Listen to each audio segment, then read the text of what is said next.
بسم الله الرحمن الرحيم الحمد لله وكفى وسلام على عباده الذين اصطفى لا سيما على سيد الرسل وخاتم الأنبياء وعلى آله وأصحابه أجمعين.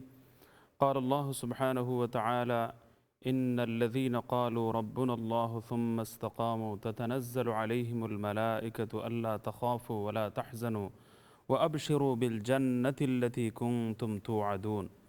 صدق الله العظيم وصدق رسوله النبي الكريم ونحن على ذلك لمن الشاهدين والشاكرين والحمد لله رب العالمين وبعد. محترم ناظرین،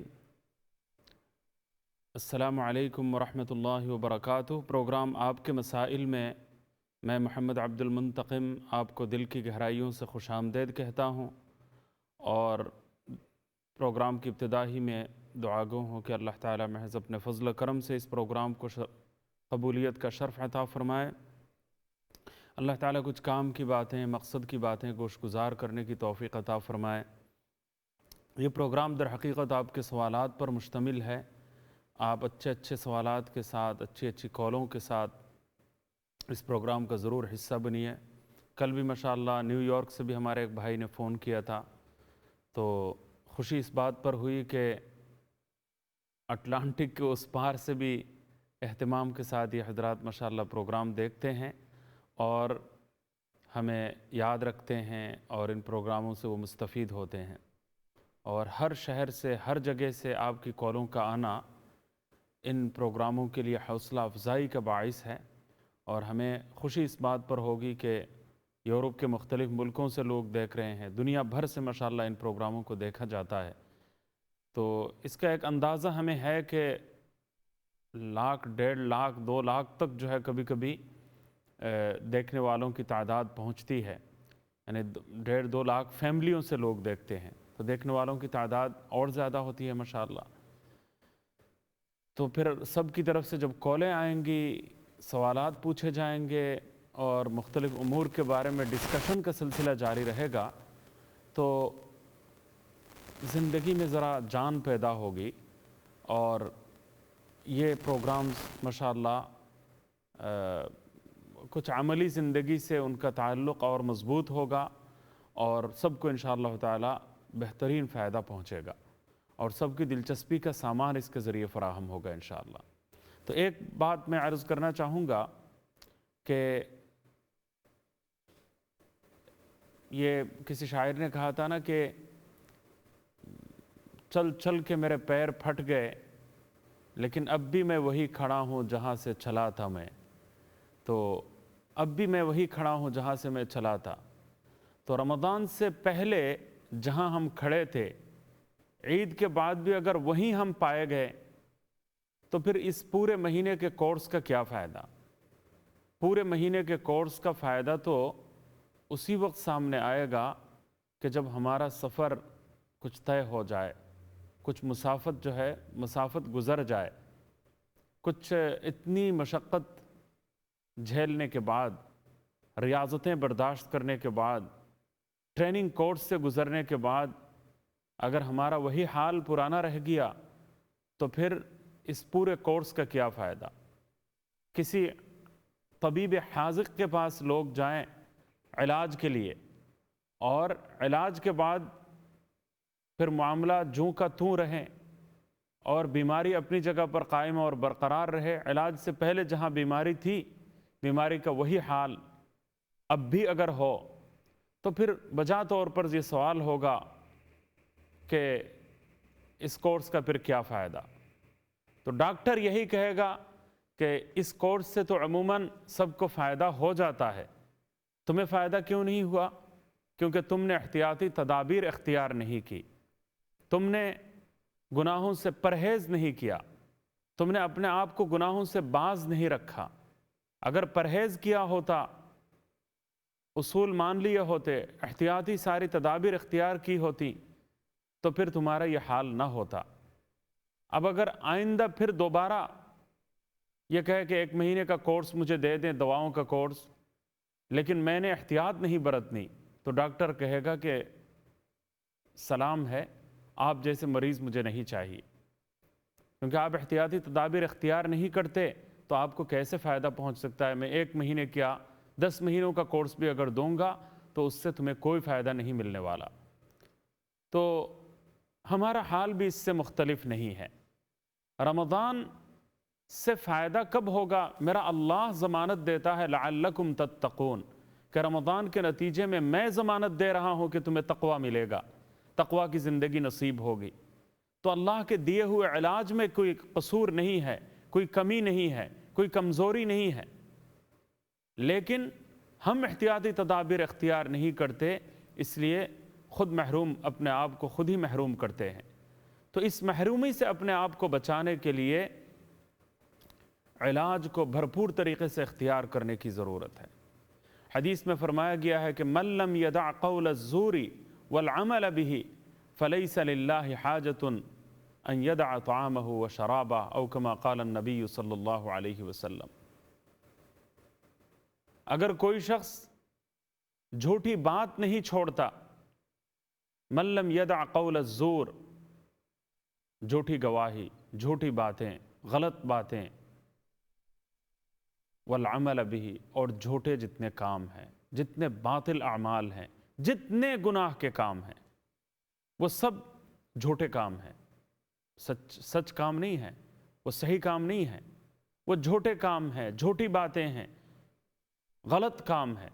اگر کوئی شخص جھوٹی باتیں اور سارے غلط کام نہیں چھوڑتا، فَلَيْسَ لِلَّهِ حَاجَةٌ أَن يَدْعَ طَعَامَهُ وَشَرَابَهُ، ایسے انسان کی کہ بھوکے اور پیاسے رہنے کی اللہ تعالیٰ کو کوئی ضرورت نہیں ہے۔ یعنی اللہ تعالیٰ کو اس بات کی کوئی ضرورت نہیں ہے کہ آپ بھوکے رہیں، پیاسے رہیں، پورا مہینہ آپ روزہ رکھیں اور تکلیف اٹھائیں، مشقت برداشت کریں اور اتنے لمبے لمبے روزے آپ رکھیں، لیکن آپ غلط کام نہیں چھوڑیں گے، غلط باتیں نہیں چھوڑیں گے، گناہ کے جتنے کام ہیں وہ اگر نہیں چھوڑتے اور روزہ اگر رکھیں گے تو ایسے روزے کا کوئی فائدہ نہیں ہے، یہ بے فائدہ روزہ ہے۔ قانونی لحاظ سے مفتی صاحب یہ فتویٰ دے دیں گے کہ آپ کا فرض ادا ہو گیا، یعنی آپ کو قضا رکھنے کی ضرورت نہیں ہے، روزہ ہو گیا، لیکن وہ بے فائدہ روزہ ہے، مقصد سے خالی روزہ ہے، مقصد سے عاری روزہ ہے۔ ایسے روزوں کو اللہ تعالیٰ کو ایسے روزوں کی کوئی ضرورت نہیں ہے۔ جن عظیم مقاصد کے تحت روزے فرض کیے گئے تھے وہ مقاصد آپ نے پورے نہیں کیے، میں نے پورے نہیں کیے، اگر مجھ سے غلط کام نہیں چھوٹے۔ غلط کام اگر میں نے نہیں چھوڑے، غلط کاموں کو اگر میں نے خیر بات نہیں کہا، جھوٹی بات اور جھوٹے کام، غلط کام میں نے اگر نہیں چھوڑے، تو پھر ایسے بھوکا اور پیاسا رہنے کی اللہ تعالیٰ کو کوئی ضرورت نہیں ہے۔ الامان والحفیظ۔ یہ جو سرکش شیاطین ہیں ان کو پاب و زنجیر کر دیا جاتا ہے رمضان میں، اور اعلان ہوتا ہے کہ یا باغی الخیر اقبل و یا باغی الشر اقصر، کہ نیکی کے کام کرنے والے آگے بڑھ، اچھا کام کرنے والے، نیکی کے کام کرنے والے، جتنے نیک اعمال ہیں بجا لانے والے، وہ آگے بڑھ، اور برائی کا ارتکاب کرنے والے رک جا۔ تو یہ اعلان اور صدائیں دی جاتی ہے، یہ اعلان کیا جاتا ہے، لیکن اگر کوئی اپنے آپ کو روکتا نہیں ہے، وہی رمضان سے پہلے جہاں کھڑا تھا اب بھی وہی ہے۔ میں اس کی ایک مثال دیا کرتا ہوں کہ شیطانوں کو بند کر دیا جاتا ہے، پھر بھی بعض لوگ گندی فلمیں دیکھتے ہوں گے، پھر بھی بعض لوگ فحاشی، عیاشی اور عریانی جیسے گناہوں کا، سنگین گناہوں کے مرتکب رہتے ہوں گے۔ تو اس کی وجہ کیا ہے؟ بعض لوگ پوچھتے بھی ہیں کہ عبادتیں بھی ہو رہی ہیں اور کتنے لوگ ہیں جو سخت گناہوں میں مبتلا بھی ہوتے ہیں، العیاذ باللہ العلی العظیم۔ تو آپ نے کبھی دیکھا ہوگا کہ پیدل سائیکل لوگ چلاتے ہیں، تو دیر تک چلانے کے بعد ایک مرحلہ ایسا آتا ہے کہ انسان اپنے پیروں سے سائیکل کا جو پیڈل ہے اس کو نہ گھمائے، پیڈل کو اگر نہ گھمائے پھر بھی سائیکل چلتی رہتی ہے۔ تو انسان 11 مہینے تک گناہوں کی سائیکل کا پیڈل گھماتا رہتا ہے، اور شعبان میں آ کر اگر وہ گھماتا بھی نہیں ہے پھر بھی جو ہے وہ سائیکل چلتی رہتی ہے۔ اب وہ جنت کے دروازے کھول دیے جاتے ہیں، جہنم کے دروازے بند کر دیے جاتے ہیں، سرکش شیاطین کو پاب زنجیر کر دیا جاتا ہے، ان کو بند کر دیا جاتا ہے، پھر بھی گناہوں کی سائیکل اس لیے چل رہی ہے کہ وہ 11 مہینے تک گناہوں کی سائیکل انسان چلاتا رہا۔ اب جو ہے اگرچہ وہ سائیکل کا پیڈل گھمایا نہیں جا رہا، لیکن وہ 11 مہینے کی تیزی اور دیر تک جو ہے اس سائیکل کو چلاتی رہتی ہے۔ اب ہمارا کام یہ ہے کہ ہم بریک لگائیں۔ پیڈل گھمانے کا سلسلہ بند کر دیا جاتا ہے، لیکن صرف بریک لگانا ہمارا کام باقی رہ جاتا ہے۔ اب وہ بریک لگانے کا کام ہم کرتے نہیں ہیں اور سائیکل جو ہے وہ چلتی رہتی ہے کافی دیر تک، اور شیطان یہ سوچتا ہے کہ وہ پیڈل گھمانے میں مشغول تھا 11 مہینے تک، اور رمضان شروع ہونے سے پہلے جب وہ سائیکل سے اتر جاتا ہے، پیڈل گھمانا اس کا بند کر دیا جاتا ہے، لیکن وہ اللہ کا بندہ جو گناہوں کی سائیکل میں لے کر جس کو شیطان جا رہا تھا، تو شیطان یہ سوچتا ہے کہ اس نے تو بریک لگائی ہی نہیں، بریک نہیں لگائی۔ تو رمضان کے بعد آ کر وہ دیکھتا ہے کہ میری گناہوں کی سائیکل اب بھی چل رہی ہے، کیونکہ وہ پہلے جو میں نے پیڈل گھمائی تھی، تو پیڈل گھمانے کے نتیجے میں اب بھی گناہوں کی سائیکل جو ہے وہ چل رہی ہے۔ اور آپ نے دیکھا ہوگا کہ پیدل سائیکلوں میں، چلتی ہوئی سائیکل میں بعض لوگ بیٹھ جاتے ہیں اور بیٹھ کر پھر دوبارہ پیڈل گھمانا شروع کر دیتے ہیں۔ تو شیطان بھی یہ دیکھتا ہے 1 مہینہ گزرنے کے بعد کہ میری جو سائیکل ہے وہ اب بھی چل رہی ہے، جو بیٹھا ہوا تھا اللہ کا بندہ اس نے بریک نہیں لگائی، اور میری چلائی ہوئی سائیکل میں نے پیڈل گھمانا اگرچہ بند کر دیا، مجھے اگرچہ روک لیا گیا، لیکن اس نے چونکہ بریک نہیں لگائی، اب بھی اس کی سائیکل چل رہی ہے، تو وہ رمضان کے بعد وہ چلتی ہوئی سائیکل میں دوبارہ بیٹھ جاتا ہے اور پیڈل گھمانا شروع کر دیتا ہے، اور یوں 12 مہینے پورا سال گناہوں کی سائیکل چلتی رہتی ہے، اور گناہوں کا سلسلہ بند نہیں ہوتا۔ جہاں رمضان سے پہلے ہم ہوتے ہیں، رمضان کے بعد وہیں ہم کھڑے پائے جاتے ہیں، وہیں ہم چلتے ہوئے نظر آتے ہیں، اسی طرح کی ریت ہماری زندگیوں میں نظر آتی ہے، اسی طریقے سے زندگی کا کارواں چل رہا ہوتا ہے، اسی طریقے سے زندگی کے انداز و ادا پھر دوبارہ قائم اور برقرار ہو جاتے ہیں، العیاذ باللہ العلی العظیم۔ تو یہ کوئی اچھی علامت نہیں ہے، یہ کوئی شگون نیک نہیں ہے۔ اس طرز عمل کو بدلنے کی ضرورت ہے۔ یہ باتیں میں اس لیے عرض کر رہا ہوں کہ چسکا لینے کے لیے یہ باتیں نہیں عرض کر رہا، یا مزے لینے کی خاطر یہ گفتگو میں آپ کی خدمت میں پیش نہیں کر رہا۔ جب تک اپنے حالات کا انسان جائزہ نہیں لے گا، اس وقت تک انسان اپنی اصلاح کے لیے آگے نہیں بڑھ سکتا۔ حدیث میں فرمایا گیا ہے کہ حاسبوا قبل ان تحاسبوا وموتوا قبل ان تموتوا، کہ اپنا حساب لو حساب لیے جانے سے پہلے۔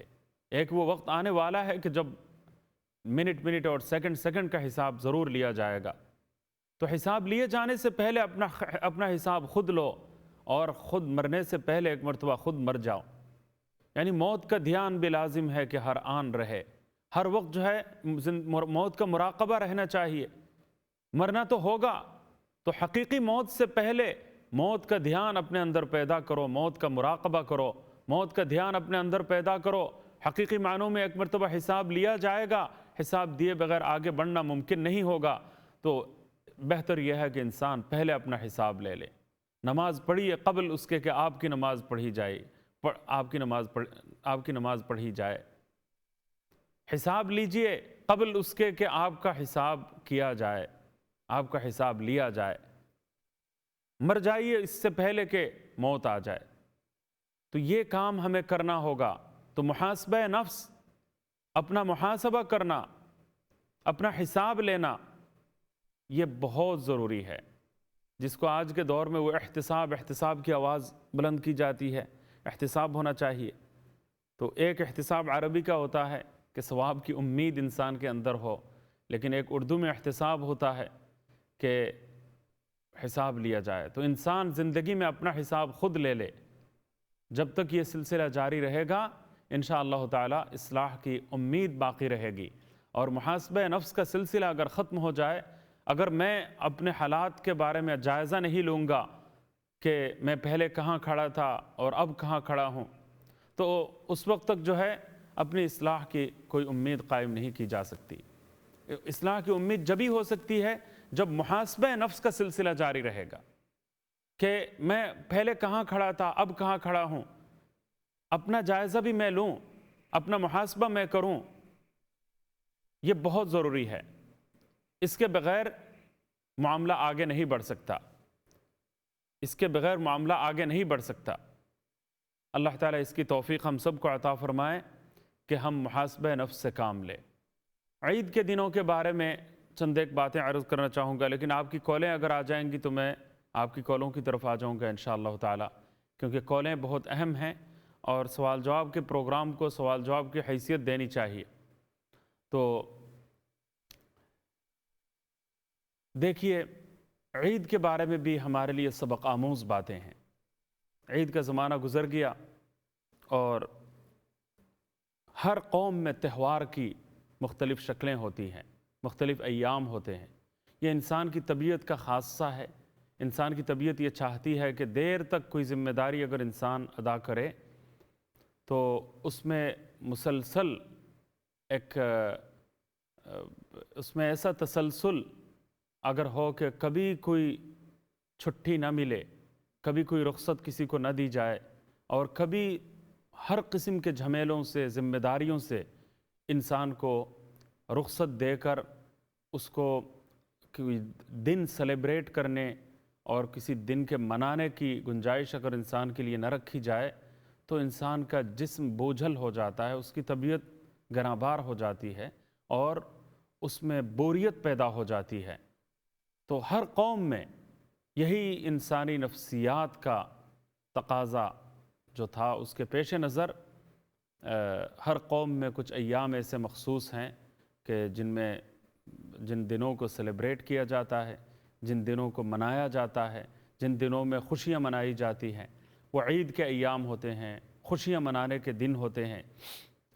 وہ انسانی نفسیات کا بھی تقاضا ہے اور اسی تقاضے کی وجہ سے ہر قوم میں ایسے دن ملتے ہیں۔ تو اس پر ہم مزید باتیں انشاءاللہ کریں گے، لیکن ایک وقفے کے بعد وقفے کی طرف چلتا ہوں انشاءاللہ۔ وقفے کے بعد پھر ملاقات ہوگی، ہمارے ساتھ رہیے۔ السلام علیکم ورحمۃ اللہ۔